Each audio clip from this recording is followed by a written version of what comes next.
Informasi tentang penembakan 18 anggota Tentara Pembebasan Nasional Papua Barat, TPNPB, di Intan Jaya, oleh militer Indonesia, yang masih kontroversial tersebut, telah diberitakan secara luas di berbagai media internasional, di berbagai belahan dunia. Video ini akan membahas tentang berita yang telah menjadi viral dunia itu. Namun, perlu diketahui sebelumnya, tentang kontroversi data penembakan di Intan Jaya, Papua tersebut secara singkat. Pada 14 Mei 2025, Satuan Tugas HBMA TNI terlibat baku tembak sengit dengan Tentara Pembebasan Nasional Papua Barat, Organisasi Papua Merdeka, TPNPB-OPM, di Distrik Sugapa, Intan Jaya, Papua Tengah. TNI mengklaim telah menewaskan 18 anggota TPNPB-OPM dan menyita sejumlah senjata dan barang bukti. Namun, juru bicara TPNPB-OPM, Sebi Sambom, membantah angka tersebut dan menyatakan korban tewas TPNPB hanya 3 orang akibat ranjau yang meledak saat evakuasi satu anggotanya yang tertembak. TNI membantah tuduhan penggunaan bahan peledak, serta menembak warga sipil dan menegaskan, mereka hadir untuk pelayanan kesehatan dan pengamanan pembangunan. Sebaliknya, TPNPB dan Persekutuan Gereja-Gereja Indonesia, PGI, melaporkan adanya korban warga sipil yang tewas dan terluka serta pengungsian sekitar 950 warga dari kampung sekitar. TPNPB juga melancarkan serangan balasan, yang mereka klaim menewaskan beberapa prajurit TNI di Sugapa Lama dan Puncak Jaya, meski pihak militer membantah informasi tersebut. Juru bicara TPNPB menyatakan, akan terus melakukan penyerangan di seluruh wilayah Papua, dan mengimbau warga sipil yang diduga sebagai intelijen militer, untuk meninggalkan daerah konflik. Diketahui, Persekutuan Gereja Indonesia, PGI, menyerukan, dialog damai untuk mengakhiri kekerasan yang terus menelan korban sipil di Papua. Konflik ini sudah berlangsung lama, sejak Papua mendeklarasikan kemerdekaannya pada tahun 1961. Selanjutnya, Perjanjian New York pada 1963, yang dinilai oleh orang Papua dilakukan tanpa melibatkan perwakilan orang asli Papua. Pelaksanaan penentuan rakyat pada 1969, di bawah kontrol Badan Perserikan Bangsa-Bangsa, UNTEA pun kontroversial, karena hanya diikuti oleh 1.025 orang, padahal saat itu penduduk Papua mencapai sekitar 800.000 jiwa, dan PBB mengatur pemungutan suara secara satu orang satu suara. Orang Papua menilai, pelaksanaan penentuan rakyat tersebut tidak mewakili suara mayoritas orang Papua dan berlangsung di bawah tekanan militer. Itulah akar konflik Papua. Oleh sebab itu, PGI menegaskan pentingnya perundingan damai yang inklusif untuk menyelesaikan konflik panjang tersebut. Laporan lengkap tentang peristiwa tersebut, termasuk nama dan data korban serta eskalasi konflik di Papua, dapat Anda nonton video, dengan klik pada link di deskripsi video ini. Mari kita fokus pada informasi penembakan 18 anggota Tentara Pembebasan Nasional Papua Barat, TPNPB, di Intan Jaya, oleh militer Indonesia, yang telah diberitakan secara luas di berbagai media internasional berikut ini. Pertama adalah Reuters. Reuters adalah kantor berita global yang berbasis di Inggris, didirikan pada tahun 1851. Fokus utamanya adalah laporan berita internasional, ekonomi, bisnis, dan politik. Kedua, Times Live. Times Live adalah platform berita daring asal Afrika Selatan, yang diluncurkan pada 2010, sebagai versi digital dari surat kabar The Times. Fokusnya pada berita nasional, politik, dan isu-isu sosial Afrika Selatan. Ketiga, US News and World Report. US News and World Report adalah media Amerika Serikat, yang didirikan pada 1933. Dikenal karena pemeringkatan universitas dan rumah sakit, fokusnya meliputi pendidikan, kebijakan publik, dan berita nasional. Keempat, China Daily Hong Kong. China Daily Hong Kong adalah edisi lokal dari China Daily, surat kabar berbahasa Inggris, milik pemerintah Tiongkok, diluncurkan di Hong Kong pasca 1997. Fokus utamanya adalah diplomasi, kebijakan Tiongkok, dan berita regional. Kelima, Energy News OA Digital.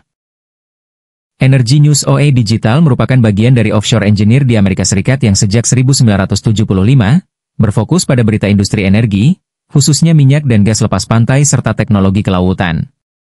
Keenam, The Print. The Print adalah portal berita asal India yang didirikan pada 2017 oleh jurnalis senior Shehar Gupta. Fokus utamanya pada analisis politik, kebijakan, dan isu kontemporer di India. Ketujuh, WSAU.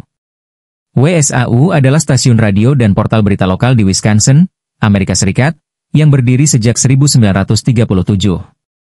Fokusnya mencakup berita lokal, nasional, dan talk show politik konservatif. Ke-8, The Straits Times. The Straits Times adalah surat kabar berbahasa Inggris tertua di Singapura, didirikan pada 1845. Fokus utamanya mencakup berita nasional, regional Asia Tenggara, dan global. Ke-9, The Diplomat. The Diplomat adalah majalah daring berbasis di Amerika Serikat yang diluncurkan pada 2002. Fokusnya pada politik, keamanan, dan hubungan internasional di kawasan Asia Pasifik. Ke-10, The Washington Post.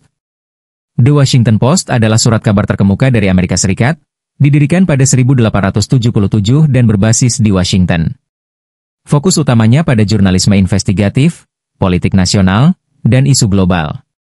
Ke-11, Magster Inc. Magster Inc. adalah platform distribusi majalah digital asal Amerika Serikat yang didirikan pada 2011. Fokusnya menyediakan akses ke ribuan publikasi global dalam berbagai bahasa dan kategori. Ke-12, Armed Conflict Location and Event Data. Armed Conflict Location and Event Data adalah organisasi nirlaba berbasis di Amerika, didirikan pada 2010. Fokusnya mengumpulkan data tentang konflik bersenjata dan kekerasan politik di seluruh dunia. Ke-13, City News Everywhere. City News Everywhere adalah bagian dari jaringan City News Kanada, menyediakan siaran dan berita lokal untuk wilayah Halifax. Fokusnya pada berita, lalu lintas, dan cuaca lokal. Ke-14, WTOP. WTOP adalah stasiun radio berita dan lalu lintas yang berbasis di Washington, sejak 1940. Fokusnya pada berita lokal, nasional, cuaca, dan kondisi lalu lintas. Ke-15, The Star Online. The Star Online adalah versi daring dari The Star, surat kabar berbahasa Inggris terbesar di Malaysia yang berdiri sejak 1971. Fokusnya pada berita nasional, ekonomi, dan hiburan. Ke-16, Market Screener. Market Screener adalah portal keuangan berbasis di Inggris, berdiri sekitar 2002. Fokus utamanya adalah pasar saham, analisis perusahaan, dan berita ekonomi global. Ke-17, My Journal Courier. My Journal Courier adalah situs resmi dari Jacksonville Journal Courier, surat kabar lokal di Illinois, Amerika, yang berdiri sejak 1830-an. Fokus pada berita komunitas lokal dan regional. Ke-18, United News of India. United News of India adalah kantor berita nasional India yang berdiri pada 1961. Fokus utamanya menyajikan berita dalam berbagai bahasa India untuk media cetak dan penyiaran. Ke-19, San Francisco Chronicle. San Francisco Chronicle adalah surat kabar utama di California, Amerika Serikat, yang berdiri pada 1865. Fokusnya mencakup berita lokal, politik, budaya, dan teknologi. Ke-20, Associated Press. Associated Press adalah kantor berita internasional independen yang berbasis di Amerika Serikat, berdiri sejak 1846.